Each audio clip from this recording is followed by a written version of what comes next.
നഹ്മദുഹു വനുസല്ലി അലാ റസൂലിഹിൽ കരീം. അമ്മാ ബഅദ്. ചൈനയിലെ ഏറ്റവും വലിയ മനോഹരമായ പള്ളിയിൽ ഇഫ്താർ സംഗമം. മാഷാ അല്ലാഹ്. ചൈനയിലെ മുസ്ലിം സഹോദര സഹോദരിമാർ അവിടെ ഇഫ്താർ നടത്തുന്നു. അതിനുശേഷം കൂട്ടമായി നമസ്കരിക്കുന്നു.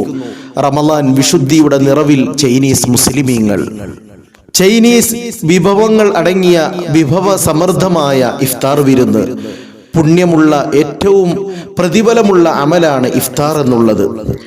ഒരു നോമ്പുകാരനെ നോമ്പ് തുറപ്പിച്ചു കഴിഞ്ഞാൽ ആ നോമ്പുകാരൻ്റെ നോമ്പിൻ്റേതുപോലെയുള്ള പ്രതിഫലം നോമ്പ് തുറപ്പിക്കുന്നവനും കരസ്ഥമാക്കാൻ കഴിയും എന്ന് മാത്രമല്ല, വഇതഖ റഖബതിഹി മിനന്നാർ, നരകമോചനത്തിനും അത് കാരണമായി തീരും.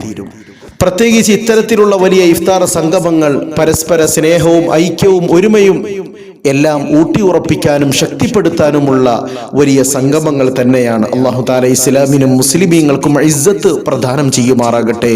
അല്ലാഹുമ്മ അഇസ്സൽ ഇസ്ലാമ വൽ മുസ്ലിമീൻ. അല്ലാഹുമ്മ ഹ്ദി ഉമ്മത്തി മുഹമ്മദിൻ സ്വല്ലല്ലാഹു അലൈഹി വസല്ലം. ആമീൻ ബിറഹ്മതിക യാ അർഹമർ റഹീമീൻ.